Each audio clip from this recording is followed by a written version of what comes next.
Let me ask you this. When was the last time you were actually taught how to build wealth in school? I would assume that answer is probably never, but for some of us, it could be once or twice in the past year. In this video, I'm going to teach you exactly why school doesn't teach us how to make money, and I'll break down exactly what you can do instead. So here's the truth. Most schools are made to create employees and not entrepreneurs. The current school system was designed in the late 18th century and early 19th century during the Industrial Revolution, and it was first used in the Prussian Empire. Schools at this time were directly focused towards the Industrial Revolution and made so that students were not taught how to think freely. They were taught to obey orders and basically think as sort of a hive mind, so to speak. Like I said before, the school is focused on obedience, repetition, and making sure that you were on time every single day. Now, of course, this is back in the late 18th century and early 19th century and not 2025. So you might think that looking back, maybe the school system was very, very different back then. And maybe now that the school systems are much more advanced, maybe the curriculum is different. But when you really look at it at a micro level, it hasn't, especially public schools. Private schools are a little bit different because they have their own curriculum that they can follow and they get their own funding and everything like that. But public schools, they have their own set curriculum that they have to teach. They get their own funding and they get their set class sizes in every single one of the subjects. So this means that public schools have not changed one bit, and classrooms haven't changed either. If you look back at the first classrooms that were ever made, they're still the same as they are today. Which, if you're anything like me, you'll know that that is a big problem. Schools teach a lot of subjects like math, history, science, which is all great, but they skip basic financial concepts. Some schools do have personal finance as a class. In fact, I took a personal finance class. However, I'm currently reading MJ DeMarco's Millionaire Fastlane, and everything that was taught in my personal finance class was what MJ DeMarco classifies as a slow lane method. This basically means that they only teach about getting wealthy and only getting there by investing and waiting for compound interest to take over, and you'll be rich when you're 65 years old and only have 10 more years left to live and spend it all. So if you're anything like me, you want to become wealthy when you're younger, preferably not when you're 10 years from death. And it's so funny how I know pre-calculus, but I just got my first credit card and I had no idea how the interest worked on my credit card. Before we move on and I teach you exactly what schools should be doing, before I move on to what schools should be doing and what you can do to make money in today's world, I just want to let you guys know about a completely free digital product that I just made where I teach you the bare bones beginner method of how to start a business and how to scale it and how to travel all over the world while working and still making it work. Like I said, it's completely free, but the link is in the description down below if you want to go check it out. I would highly recommend it. It's a short mini course, and I guarantee you'll learn something from it. So maybe go watch that after you've watched this video, but it's down in the description below for you to go watch it after this one. So if school isn't going to teach you how to make money, what should you be learning then? You should be learning what passive income is. Now, I don't believe in fully passive income, but there are definitely ways that you can make income as close to passively as passive can be. This could be anything from YouTube ad revenue. When you make content online for a long period of time, you can get monetized by YouTube, and YouTube pays you recurring whenever you get more views, and it keeps paying for as long as the video is up on YouTube for. And so even though you do have to put in the work and make the content and make it good enough to where a lot of people will see it, you will get money for as long as that video is up for. You can also sell online courses, and you can sell it to an audience that you've already built, and you can make one product and sell it 10,000 times and you'll be set for the rest of your life. And then there's also affiliate marketing.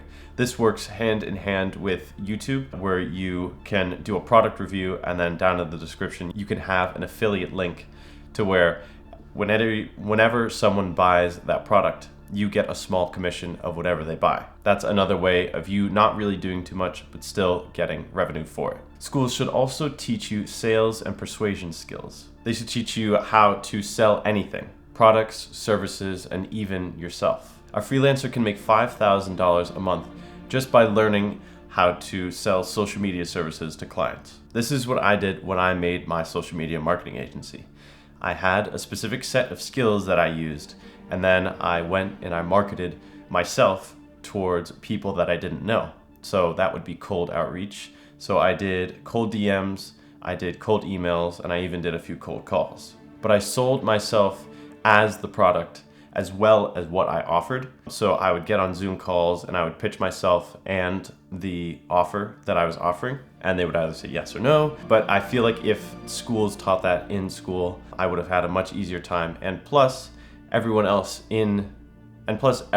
will need to have some sort of persuasion skill or sales skills in their life at some point or another. So I really think it would be a useful skill for you to learn that school doesn't teach you. Another thing that school doesn't teach you is the digital economy, how to build an online presence and build a personal brand. You have a personal brand. Even if you don't know it, if you have put one thing out there on the internet, you have a personal brand. And even in your day-to-day personal life, you have your own personal brand because people perceive you as one thing. And I think if schools taught the value of building a personal brand online, I feel like that would make everyone's life so much easier.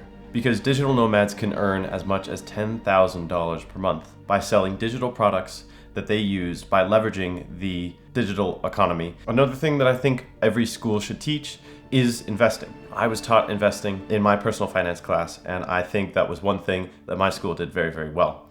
I was taught a lot about Roth IRAs, credit cards, taxes, everything like that. And I think every school should have that in their curriculum. So how do you leverage the digital economy to start actually making money online? Step one is you have to choose a money-making skill. I think the easiest way to start is either service-based business or even just freelancing. Like for me, I started video editing for other people, including my old boss at a fitness center.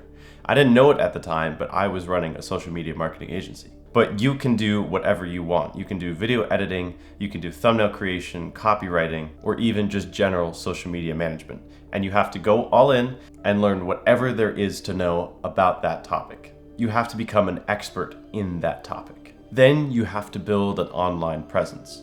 As little as you may want to do it, you do have to start posting on social media. This could be either Instagram, YouTube, or TikTok. Whatever your niche is, you have to figure out where your niche lives. So for me, for self-improvement, a lot of my community is on YouTube.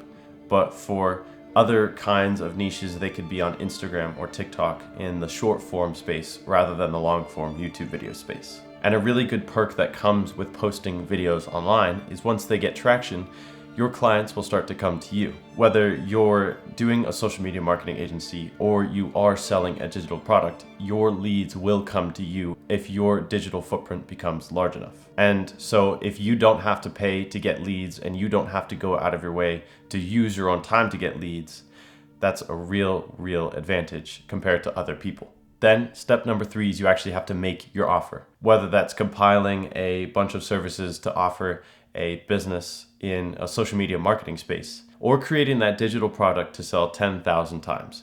You have to make your offer in order to sell anything. Then once you've gotten clients or got leads and sold whatever you might have sold, then you have to reinvest everything back into your business. A way that you can reinvest it is by getting a new camera for your YouTube channel. This is a good way to reinvest back into your business and make your storytelling even better. Once you start to reinvest everything back into your business, you will start to see compounding growth, because that's just what happens when you reinvest everything back into your business. And if you want to learn more about what I've mentioned in this video, again, check down in the description below for my free mini course about how to pick a business model in today's digital economy. If you got value from this video, don't forget to hit the subscribe button and like button. You should check out my channel where I post similar content, and I will continue to post similar content for the foreseeable future. So thank you very much for watching, and I'll see you on the next one.